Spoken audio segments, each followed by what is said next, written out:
Well, hi there again. So, another request that I've had over the years is how do I edit my Milky Way images, period. So, again, color correction is pretty tricky, and it's subjective. We all know what we think we see in the night sky. Getting into a truly dark skies is more and more challenging all the time. Atmospheric conditions really mess things up. But I thought I'd work through a set of images and again go through a step-by-step process. I typically take a set of 10 to 15 images whenever I'm shooting a night sky. I'm not really a fan of tracking.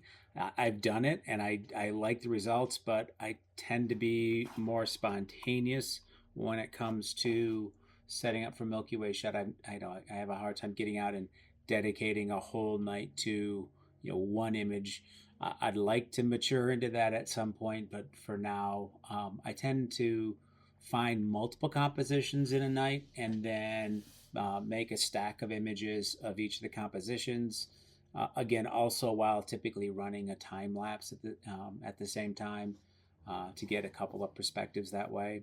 So again, typically I end up with 10 to 15 images for a final composition. They're all going to be stacked together.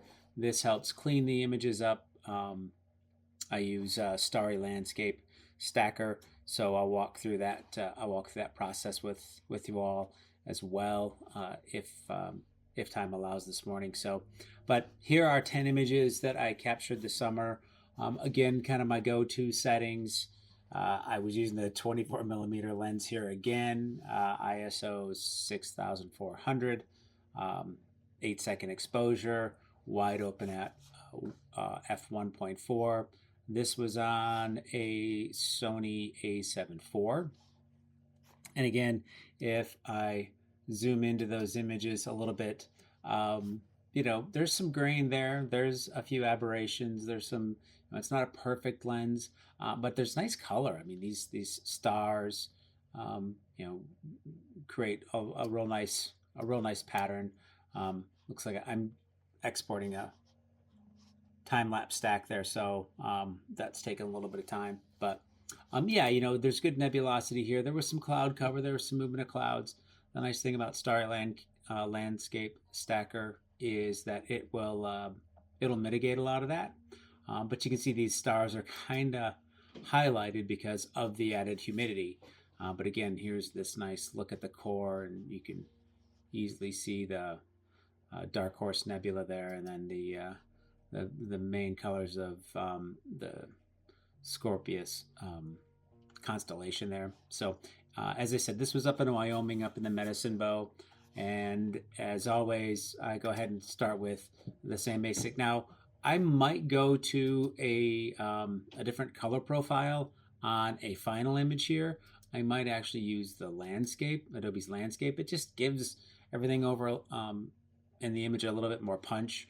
And especially with the night sky, that's kind of a nice effect. It really brightens things up. So I think I'll probably edit from that standpoint. I have all 10 images selected. So again, the batch edit's real easy when it's just 10, 15 images, even with 50 images, getting up to those 200, 300 sets of images.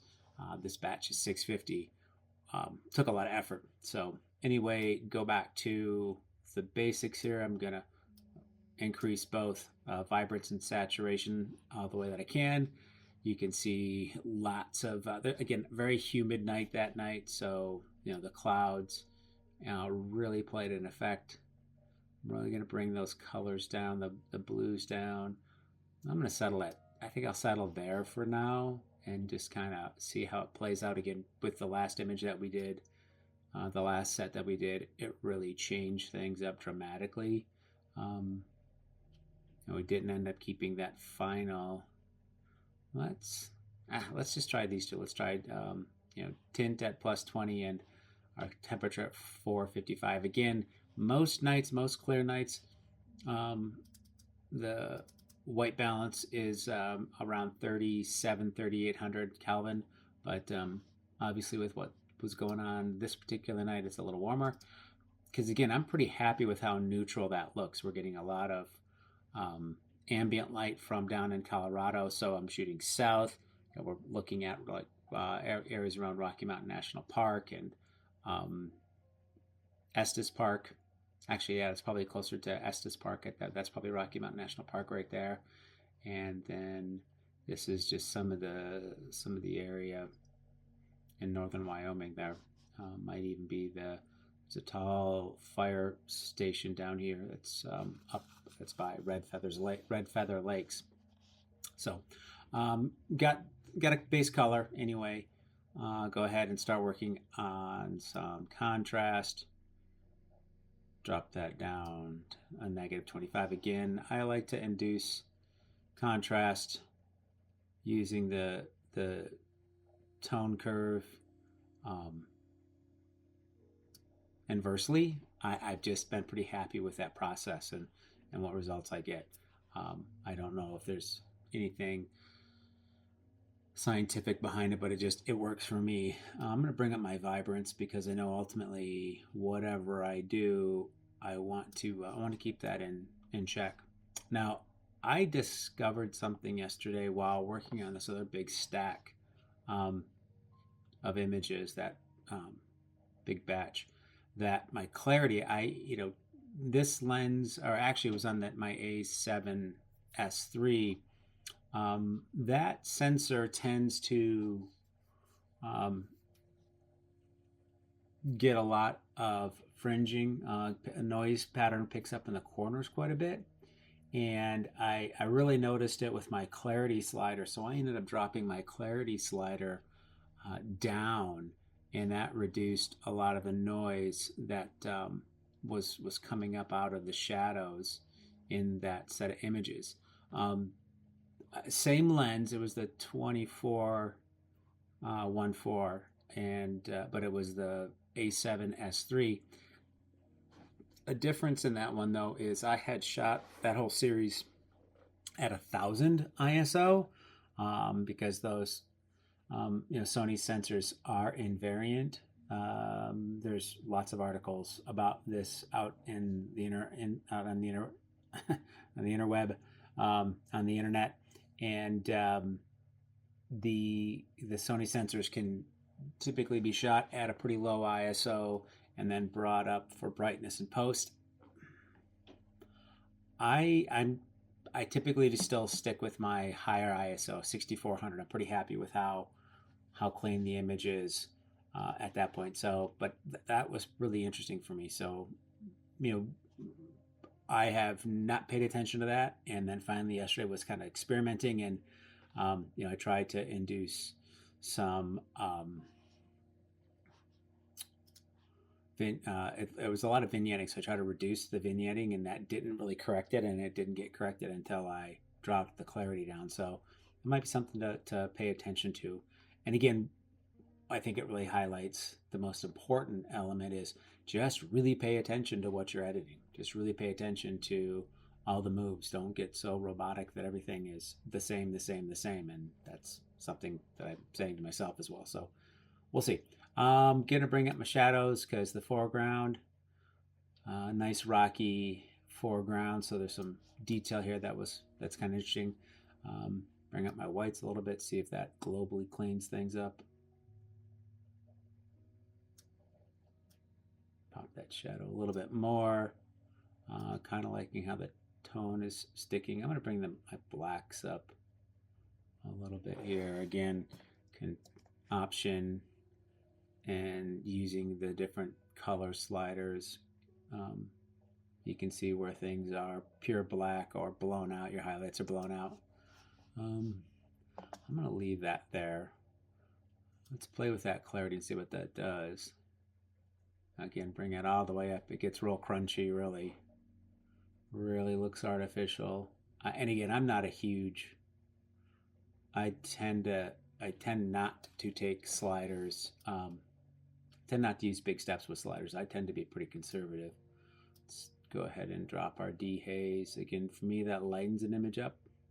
Typically, it's getting a little muddy down here, but again, that'll be the benefit of stacking is, we have multiple images, so that noise pattern and as well as the cloud pattern here in the sky should get cleaned up pretty well. Bring up my saturation a little bit, just to give a little more pop to the sky. Let's play with the highlights, drop those a little bit. See that sky stand out a little bit, so those features stand out. So and now if we go with our overall exposure, lighten things up a little bit so we can kind of look out into that image a bit. Take a look at luminance. I do like that there's some green down here, so see if our luminance sliders have any impact on those. They're not really affecting the image, sky, or the foreground much. I tend to like to get rid of that heavy orange that comes up on the yellow, so bring that up a little bit. Play with our color grade here again, just to see if anything helps, or that's might work with. I like that initial pop with it over here in the yellow a little bit. But what that gives me the chance to do is then come down to my blues, because I like the effect that that had, that cooling in the shadows. So that tends to neutralize some of that muddiness down here in the foreground. Go ahead and adjust sharpness. Again, just like with those points of white and black, if you hit the option button here, you can see where the mask is and see what it's highlighting in terms of sharpening. So usually in a landscape image, a daylight image, it's pretty obvious what's getting affected, but not too upset with how this lens handled the flaring and the fringing with this particular scene, and maybe that's all the moisture in the sky. I'm going to go ahead and drop the vignette a little bit.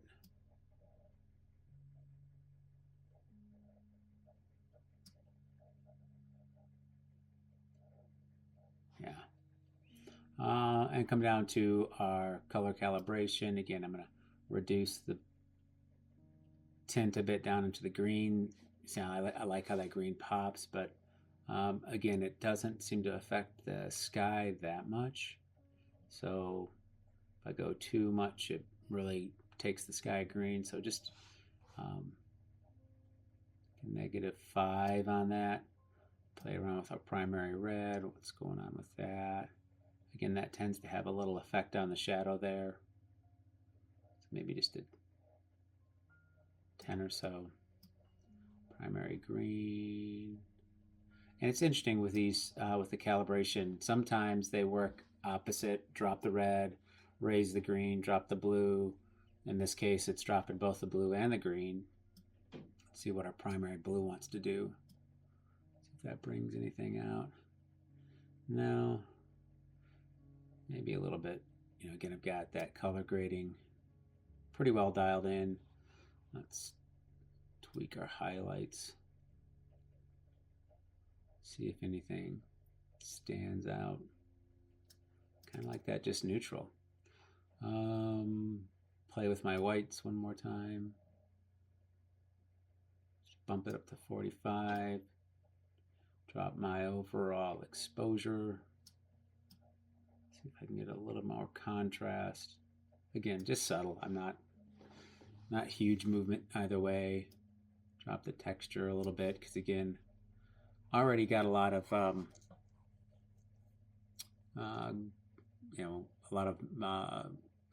atmosphere going on. That again, a lot of moisture in the sky, so not going to be a super detailed image. So this may be. Looks like we had a camper moving over there in the corner, but that'll get covered up pretty easily when we go to take this into Photoshop. So what I'm going to go ahead and do is export each of these, export them as a small stack. I think because I've moved this catalog from one drive to another, it's not super happy, but I can't do a lot about that other than exporting and re-importing. So I'll go ahead and get this labeled. This was Medicine Bow.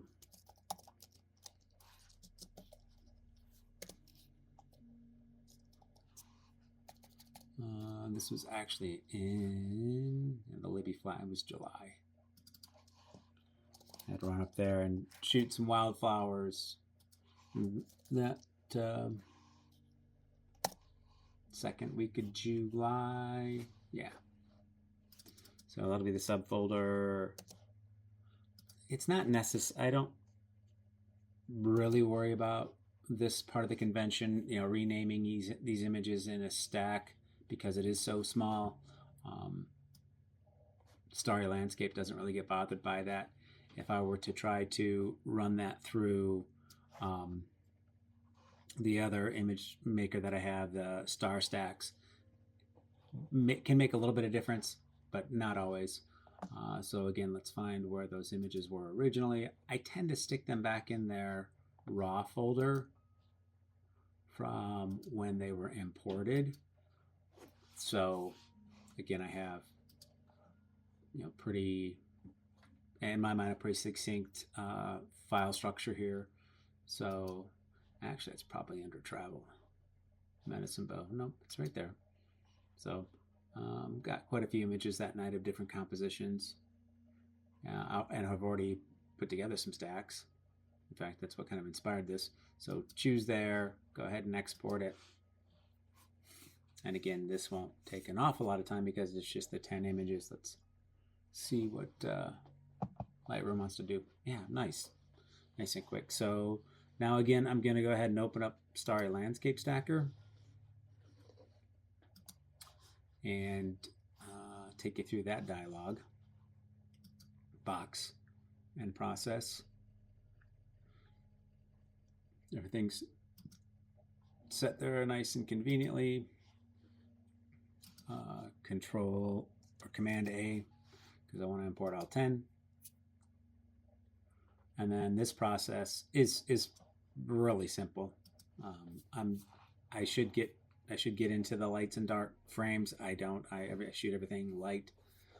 So the first thing it's going to ask you to do, this looks like a big mess because it's all 10 images put together, but it's saying, hey, where's the sky? Help me figure out where the sky is, because what we'll do is it's going to line up all of these major stars and fill in everything else. And you can see that trailing, even with an 8-second exposure, that trailing takes place over those 10 images. So, you know, technically that's well, closer to 90 seconds worth of the sky moving. It's not necessary really to pick each one of those major ones out. The big thing is this line, you know, separating the foreground from the sky, because that's really what it's going to ask. So I might fill that in, and that'll help with marking where the cloud is, where the clouds are. Again, make sure that the nebula gets covered this way. I can see that it's saying, hey, that looks like sky down there.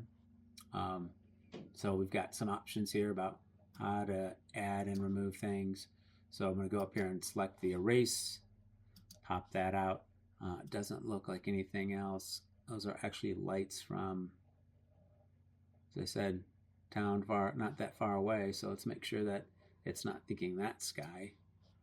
Then I'm going to go ahead and hit Find Sky, and it will do its own intelligent masking, and it's going to say, hey, do you want this to be the sky? And, you know, it's missed a few spots here. Maybe there's just not, you know, there's too much cloud cover for it to really be happy.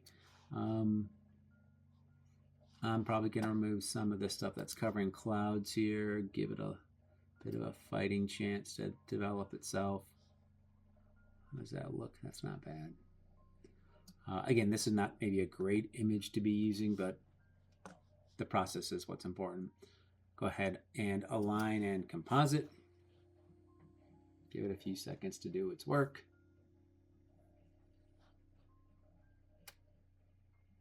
And yeah, it's not awful. It's not awful. There's some real nice detail in some of these smaller clusters. Real happy with the core of the Milky Way, how it stands out. Scorpius, the Orofuchi, Orofuchi. Yeah, it looks like someone was camping over here. Their lights kind of stood out. There's a little bit of snow from the summer still.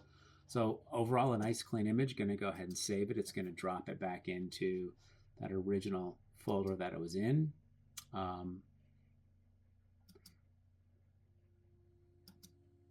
It will do a mask automatically if you have done a separate foreground shot. So if you've done a separate foreground shot and you want to blend that in, again, that's I don't.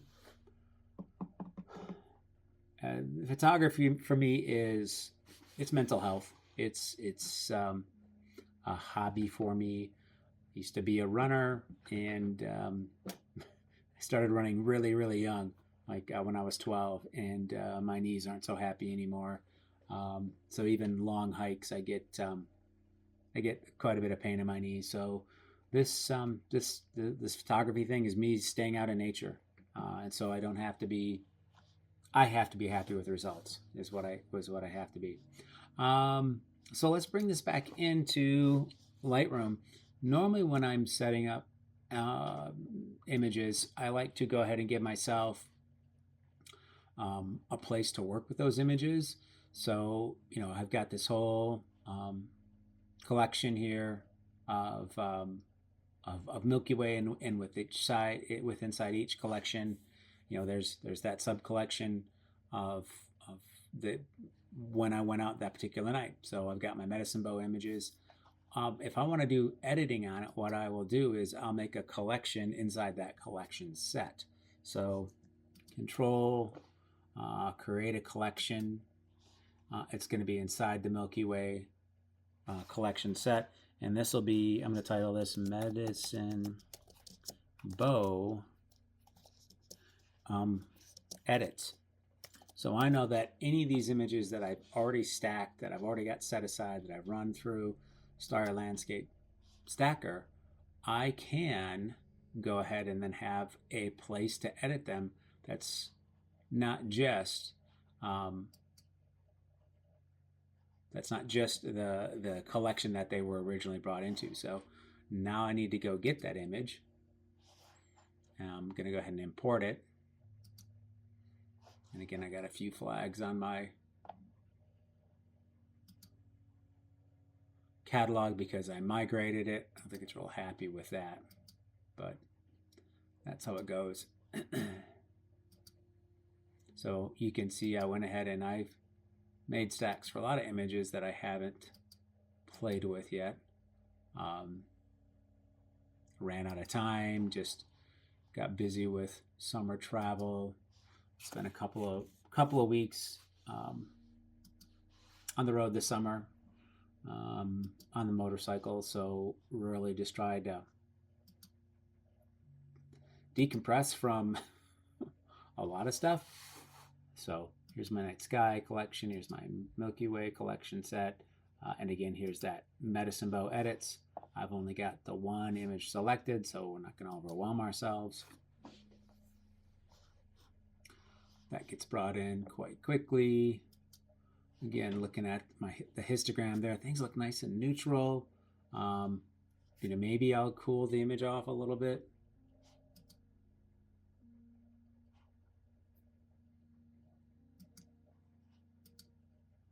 We get that real effective glow from all the humidity. This is where some clarity might help. Yeah, look at how that really changes things. But I try to avoid making that super crunchy. I think we can get a lot by what will be our next step, which is, interestingly enough, a star reduction technique. So it's again, I tend to hit the same sort of process here to see what kind of results. not nearly as extreme. I tend to back off about 30-40% on this side of the edits, just so again, I don't want it to be over processed, as much as that sounds. Here we are running it back through, but it really is about creating something that looks natural. If we could see it, again, we can't. Our eyes aren't, smart enough to see this. We're not holding our eyes open for 10, 15, 20 seconds. Well, our eyes are held open, but our optic nerves just don't work that way. Let's check color temperature. I like that a little bit cooler. Take off some of that yellow there. This is where my luminance really comes into play. Luminance and actually saturation. Let's grab my saturation. Let's grab the dropper there, and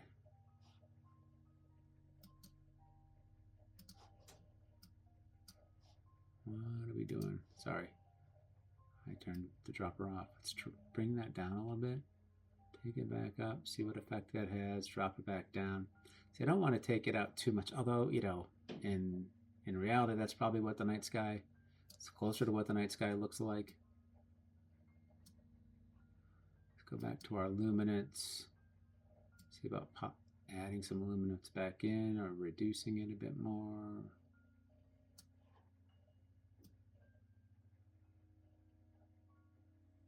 I don't think I'm going to need to worry about color grading. Maybe there on that border of blue, and a nice cool image.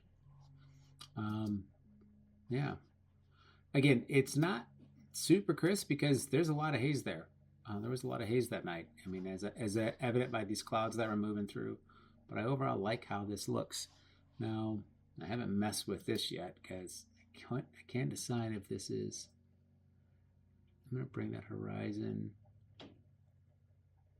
down just a tiny bit. That looks a little better. What else? What else? Not going to affect anything here.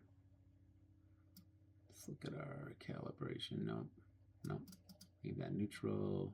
Green. Nope. Leave it neutral. Pretty happy there. Again, our histogram, everything's kind of lining up nicely. Maybe play with magenta, play with green. Nope. Looks good. Drop my exposure a tiny bit. Bring down that clarity a little bit. Bump the vibrance a bit. So then we're going to take it into Photoshop, and I will produce a next video that goes through that process. So thanks for sticking around. Again, if you have any questions, feel free to leave them in the comments. Thanks for showing up. I appreciate that. And if you like it, you can give it a thumbs up. I'm not here for that. I'm here to just share what I've learned. So thanks so much.